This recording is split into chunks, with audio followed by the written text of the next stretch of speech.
नमस्कार दोस्तों, जय हिंद।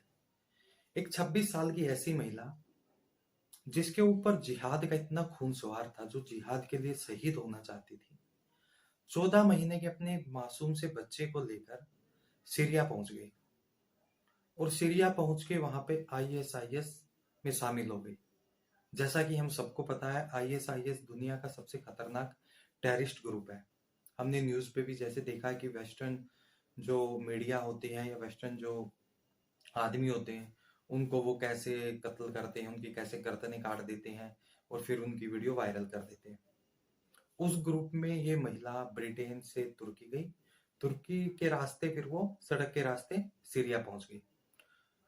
तो आज इसी महिला के बारे में हम बात करेंगे। ये महिला जिसका नाम तरीना स्किल था। तरीना स्किल एक 26 साल की नॉर्मल जिंदगी जी रही थी अपनी, लेकिन 14 महीने पहले इसको एक बच्चा पैदा होता है।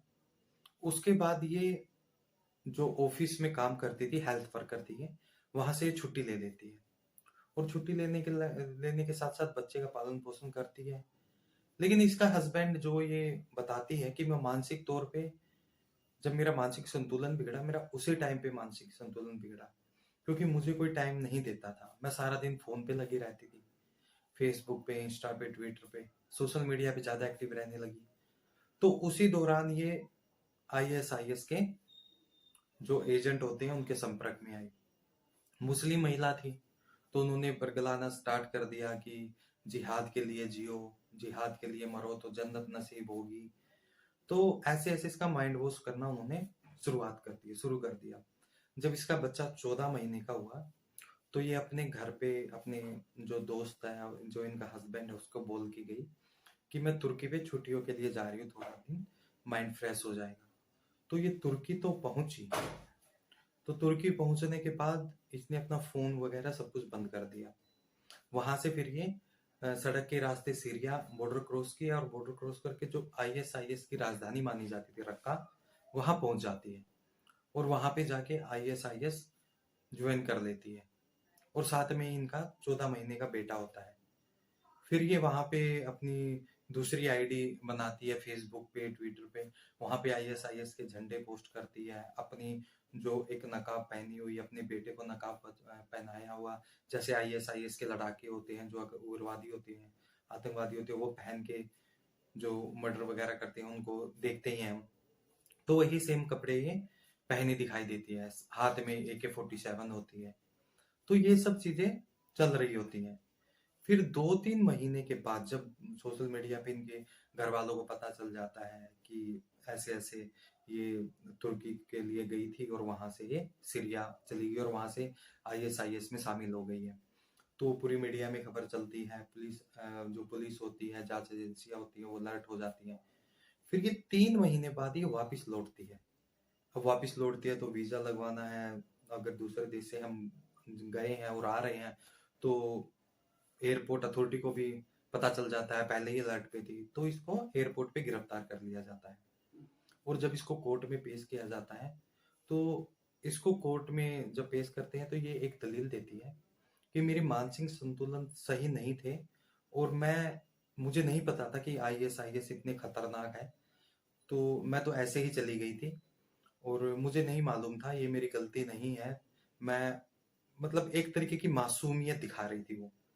तो जो सरकारी वकील थे, सरकार के वकील थे, तो उन्होंने बोला कि एक्चुअली इनके साथ क्या हुआ, क्योंकि आईएसआईएस के जो लड़ाके होते हैं, वो लड़कियों से शादी करते हैं। शादी करने के बाद उनको रक्का लेके जाते हैं, जो इस्लामी स्टेट की जो राजधानी बोली जाती थी। 2017 के बाद तो वो वहां पे अमेरिका ने आक्रमण करने के बाद वो, अभी तो वहां बहुत कम ही टेररिस्ट बचे हुए हैं। तो उस टाइम वो मतलब एक कैपिटल था आतंकवाद का। तो वो उसको बयान देता है, मतलब जज को बोलता है कि रक्का में, जो इस्लामी स्टेट का कैपिटल है, वहां पे AK-47 रखना, और वो भी एक लेडीज तभी रख पाएगी जब वो किसी लड़ाके से शादी करेगी। तो मेन जो रीजन उन्होंने बताया, उन्होंने ये बताया कि इसने वहां पे किसी लड़ाके के साथ शादी की, 2 महीने वहां पे रही, फोटोए पोस्ट की, भड़काऊ भाषणें जो थे वो ट्वीट किए, सब कुछ किया उसने वहां पे। तो और जब उसके साथ इसकी नहीं बनी, वहां पे देखा कि ये बहुत अब वो इंसानियत को मानने वाले लोग हैं ही नहीं, वहां पे हैवानियत हो रही है, तो वो वहां से निकल के आ गई।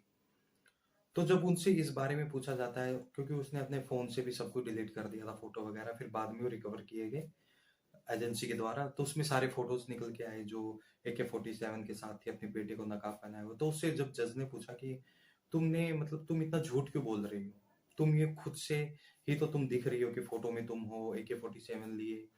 बोला कि ये मुझसे करवाया गया, ये जो वहां के लड़ाके थे उन्होंने मेरे पे दबाव बनाया गया।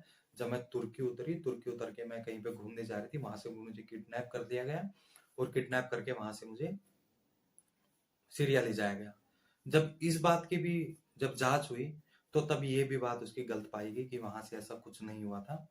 तो जज ने एक टिप्पणी दी कि तुम इतना झूठ पे झूठ बोले जा रहे हो, तो कम से कम एक बार आप सच बोल दीजिए।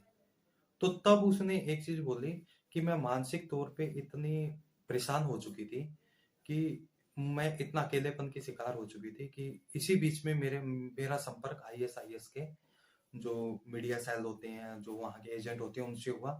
उन्होंने इतना माइंड वॉश किया, उसका ब्रेन वॉश किया कि वो वहाँ के लिए निकल गया अपने छोटे से बेटे को लेकर।